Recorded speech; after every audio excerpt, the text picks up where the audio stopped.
विकास का, आस और विश्वास का, जन जन के जीवन की खुशहाली का दर्पण, जन जन के जीवन की खुशहाली का दर्पण। ये है कृषि दर्शन, ये है कृषि दर्शन। किसान भाइयों नमस्कार। कृषि दर्शन कार्यक्रम में आपका स्वागत है। हमारे कार्यक्रम का उद्देश्य आप किसान भाइयों तक उन जानकारियों को पहुंचाना जिससे आप लाभ लेकर खेती बाड़ी के कामों को आसान कर सकें और अत्यधिक उत्पादन ले सकें। तो कार्यक्रम में आज भी हम बहुत सारी जानकारियां लेकर हाजिर हुए हैं आपके लिए। लेकिन जैसा कि आप जानते हैं कि कार्यक्रम में सबसे पहले वक्त होता है खबरें खेती की, मंडी भाव और मौसम का हाल जानने का।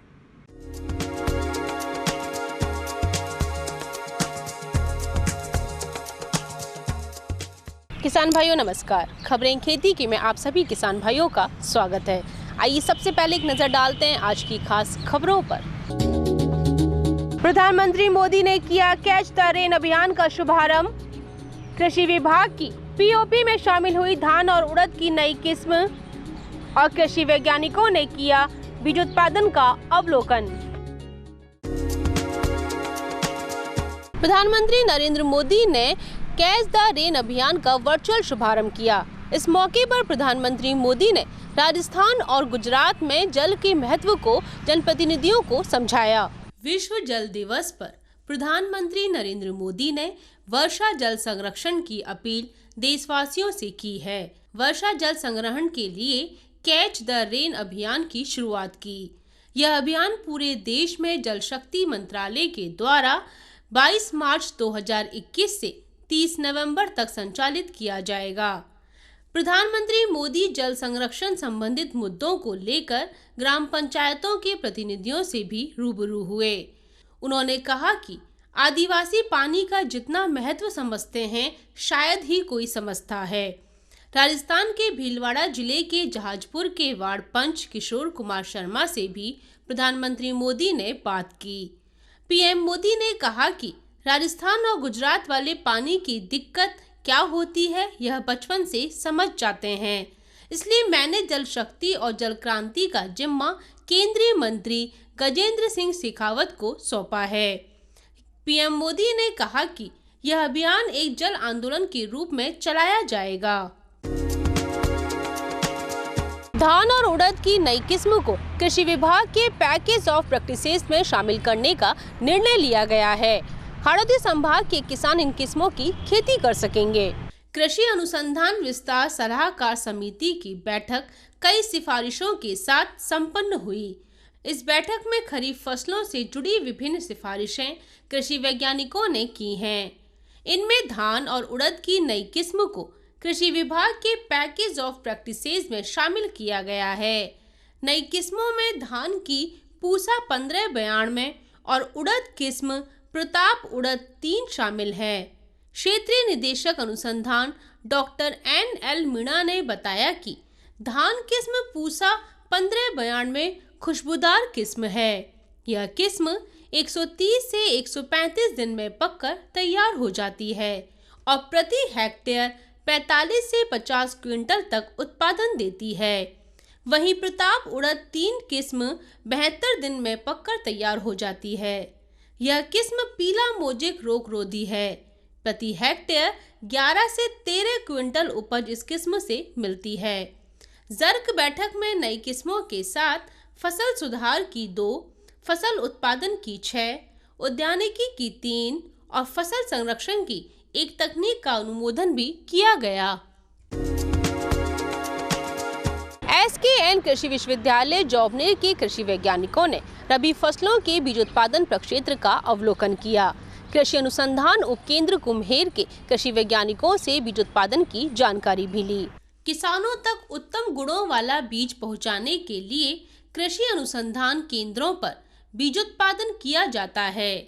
कृषि अनुसंधान उपकेंद्र और कृषि महाविद्यालय कुम्हेर में रबी फसलों का बीज उत्पादन लिया जा रहा है। इनमें चना, मसूर, सरसों, गेहूं और जौ की उन्नत किस्में शामिल हैं। बीज की गुणवत्ता जानने के लिए समय समय पर बीज विशेषज्ञ प्रक्षेत्र का अवलोकन करते हैं ताकि किसानों के पास शुद्ध बीज पहुंच सके। SKN कृषि विश्वविद्यालय की मॉनिटरिंग टीम ने अतिरिक्त निदेशक बीज प्रोफेसर LD शर्मा के नेतृत्व में कुम्हेर बीज फार्म का अवलोकन किया। इस जांच टीम में बीज प्रमाणीकरण अधिकारी सुरेश मालव, उप बीज प्रमाणीकरण अधिकारी राजेश फौजदार, डॉक्टर वेद प्रकाश शामिल रहे। किसान भाइयों, कार्यक्रम में एक बार फिर आपका स्वागत है। जैसा कि कार्यक्रम की शुरुआत में हमने आपको कहा कि ये कार्यक्रम आपके लिए है, आपके तक उन जानकारियों को पहुंचाना है जिसका लाभ लेकर आप खेती बाड़ी के कामों को आसान कर सकें। हमारे किसान भाई विभिन्न माध्यमों से जानकारियों को ले रहे हैं और खेती बाड़ी के नए नए नवाचारों को अपना रहे हैं। नवाचार से प्रगति की ओर बढ़ रहे हैं उनके कदम। तो ऐसे ही हमारे एक प्रगतिशील किसान है गांव कालक जोबनेर के गंगाराम सेपट। आइए मिलते हैं उनसे। हमने आपको कई प्रगतिशील किसानों के बारे में बताया है जिन्होंने खेती के उन्नत तरीकों को सीखकर खेती से अपनी पहचान बनाई और साथ ही अच्छा मुनाफा भी कमा रहे हैं। ऐसे ही एक किसान के बारे में हम आज बताने जा रहे हैं जिन्होंने खेती में नवाचारों को शामिल करते हुए आधुनिक व जैविक खेती की ओर कदम बढ़ाए और अपने राज्य में अपनी अलग पहचान बनाई। यह प्रगतिशील किसान उससे लाखों की कमाई भी कर रहे हैं। गंगाराम सेपट को अपने नवाचारों के लिए पहले पंचायत स्तर पर उत्कृष्ट खेती पुरस्कार, फिर राज्य स्तरीय पुरस्कार और हाल में इनोवेटिव फार्मर का पुरस्कार दिया गया। आज हम बात कर रहे हैं जोबनेर के किसान गंगाराम सेपट की। पॉली हाउस से पहले हम लोग परंपरागत खेती करते थे, तब हमारी जो आमदनी थी वो सालाना 2 लाख रुपए थी और आज वही आमदनी जो मेरी है वो 20 लाख रुपए सालाना हो गई है। मुझे 2017-18 के अंदर पंचायत समिति लेवल का उत्कृष्ट कार्य करने के लिए आत्मा के द्वारा सम्मानित किया गया, पुरस्कार मिला जिसमें 10,000 रुपये नगद थे।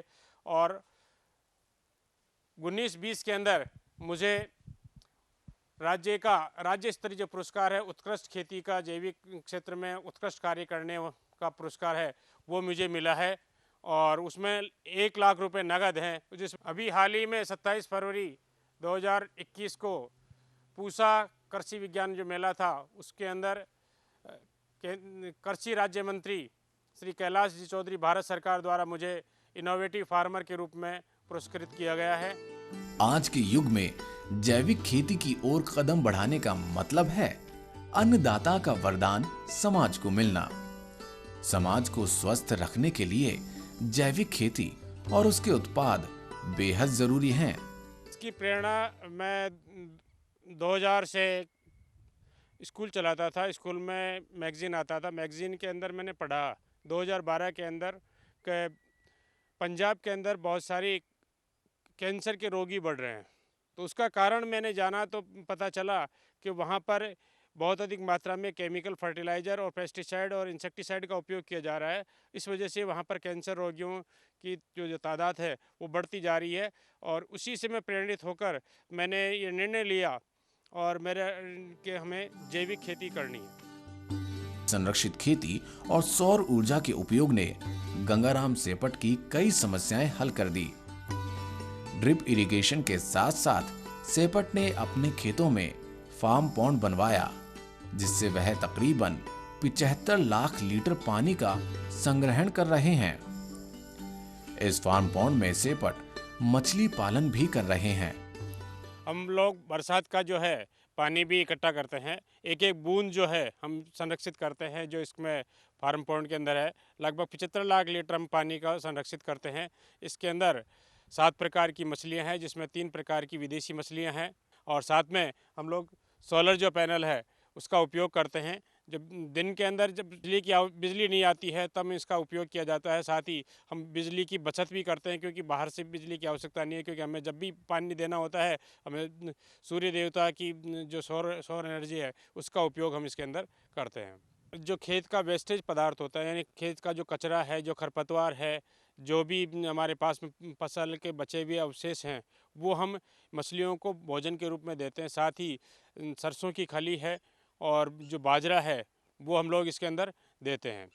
और साथ ही मछलियों का जो वेस्टेज निकलता है, वेस्ट पदार्थ जो है, अपशिष्ट पदार्थ है, वो हमारे इस पानी के अंदर घुल जाता है और वो एक फसल के लिए उर्वरक शक्ति बढ़ाने वाला होता है और उर्वरक शक्ति बढ़ाने की वजह से फसल के लिए बहुत अच्छा पानी हो जाता है। किसानों के लिए कृषि क्षेत्र में नवाचार न सिर्फ फसलों का उत्पादन बढ़ाता है, वरन किसानों की आय में भी इजाफा करता है। गंगाराम सेपट ने भी नवाचार करते हुए अपने खेत में ठंडे देशों में होने वाली स्ट्रॉबेरी को राजस्थान जैसे गर्म प्रदेश में उत्पादित किया। बल्कि इस स्ट्रॉबेरी के उत्पादन ने उनके हौसलों को और बुलंद किया। स्ट्रॉबेरी के साथ साथ सेपट ने विदेशी सलादों में काम आने वाली लेटेस को भी उगाया। मैंने नवाचार के रूप में स्ट्रॉबेरी का उत्पादन किया, जो ठंडे प्रदेशों की फसल है।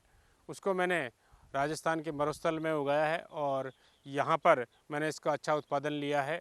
और दूसरा जो नवाचार है वो मैंने काले गेहूँ का है, जो चौधरी चरण सिंह विश्वविद्यालय से हरियाणा से मैं लेके आया हूँ।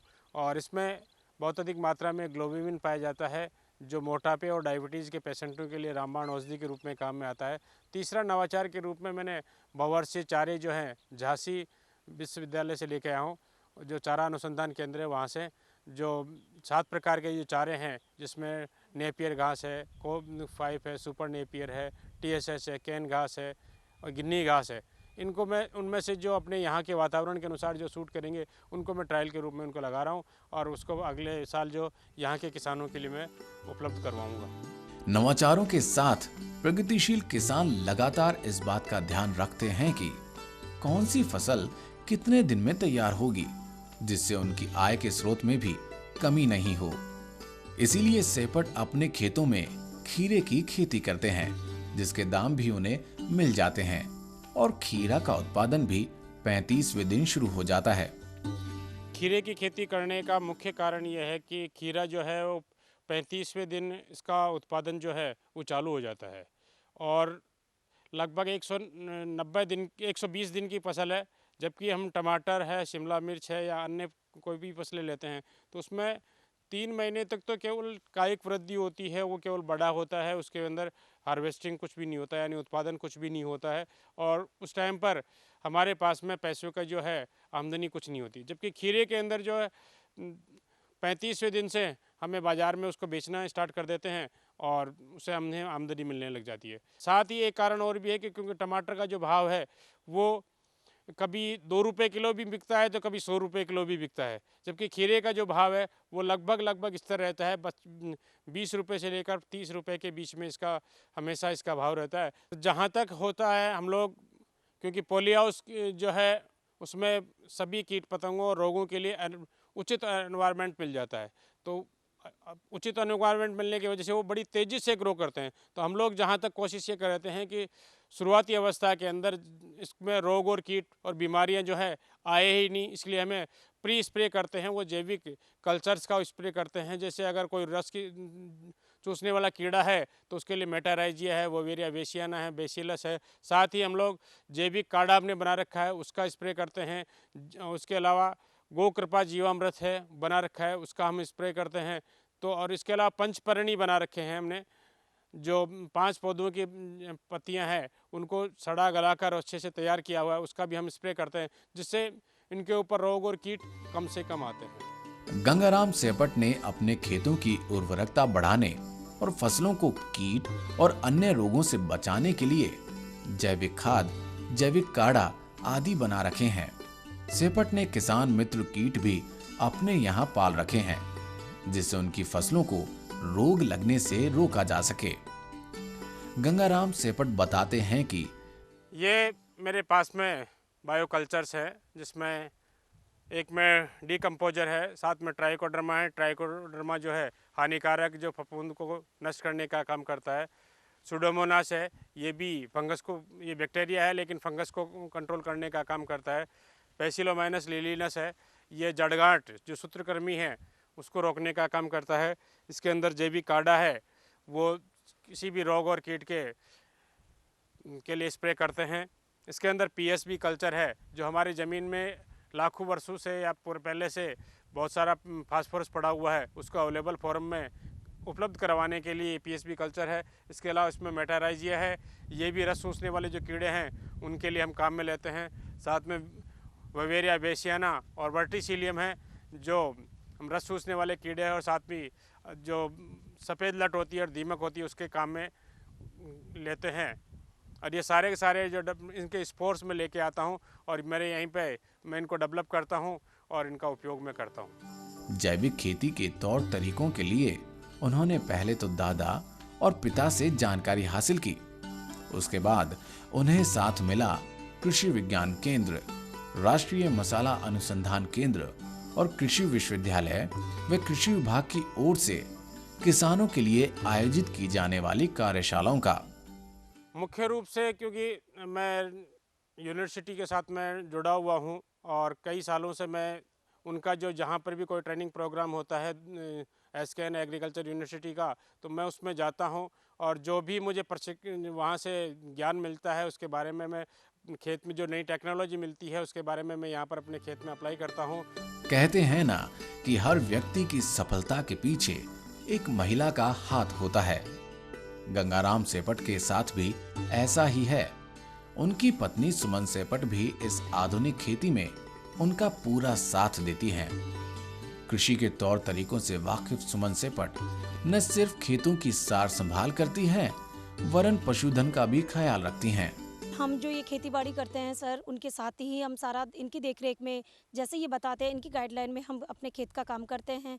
जो जैविक खेती की मीटिंग होती है वो भी अटेंड करते हैं, और जो ये नवाचार के बारे में इनको कहीं भी सर जाते हैं वहाँ मैं मीटिंग में इनके साथ जाती हूँ। फिर जो मीटिंग में जो हमें ट्रेनिंग सेशन में सिखाया जाता है, जो साइंटिस्ट वगैरह से, हम वैज्ञानिकों से जो हम ज्ञान मिलता है उसको हम अपने खेत में लाके अप्लाई करते हैं। हम पशुपालन से जो दूध हमें घर पे ज़रूरत होती है उतना रख के हम डेयरी के अंदर भेजते हैं, जिससे हमें आमदनी प्राप्त होती है। हमारे फार्म हाउस पे वर्मी कंपोस्ट की इकाई भी लगा रखी है, एजोला इकाई भी लगा रखी है। जो एजोला इकाई है उसका जो खाने का पौष्टिक पदार्थ होता है वो गाय भैंसों के लिए एक बांट के रूप में काम में लिया जाता है, जो बहुत ही पौष्टिक होता है, जिससे उनकी दूध की गुणवत्ता बढ़ती है। और हम उसको पौष्टिक पदार्थ के रूप में गायों को चारे के रूप में डालते हैं। और जो गोबर का खाद होता है उसमें ट्राइकोडर्मा वगैरह हम डाल के उसको गलाया जाता है और फिर उसको खेत में काम में लेते हैं सर। प्रगतिशील किसान गंगाराम अपनी जैविक और आधुनिक खेती से खुश हैं और उन्होंने अपनी पहचान भी बनाई है।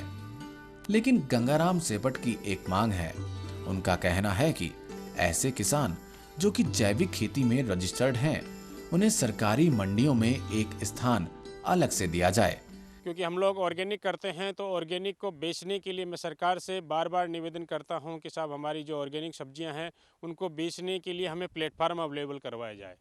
तो मैं मुख्यमंत्री महोदय से भी निवेदन कर चुका हूं और भारत सरकार से भी मैं निवेदन कर चुका हूं कि हमें मंडियों के अंदर एक प्लेटफार्म दिया जाए, जहां पर अलग से एक प्लेटफार्म हो, जहां पर केवल रजिस्टर्ड की जो किसान हैं, जैविक खेती के जो रजिस्टर्ड किसान हैं, वही वहां पर माल खरीदे और वो उनका माल ही वहां पर बेचा जाए।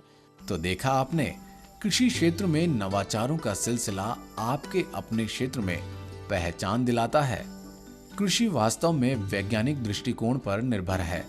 नए नए प्रयोग किसानों को आत्मनिर्भर तो बनाते ही हैं, साथ ही समाज का नजरिया भी कृषि और किसान के प्रति बदलता है।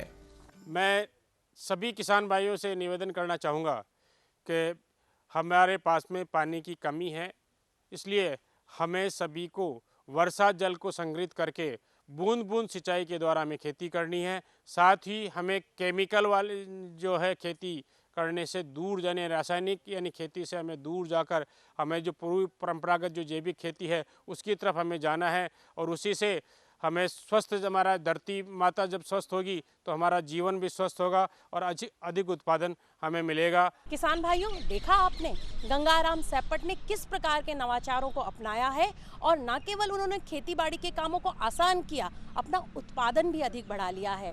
तो यदि आप भी ऐसे कोई नवाचार अपना रहे हैं, आप भी ऐसे कोई खेती बाड़ी के उपाय कर रहे हैं, तो लिख भेजिए हमें इस पते पर।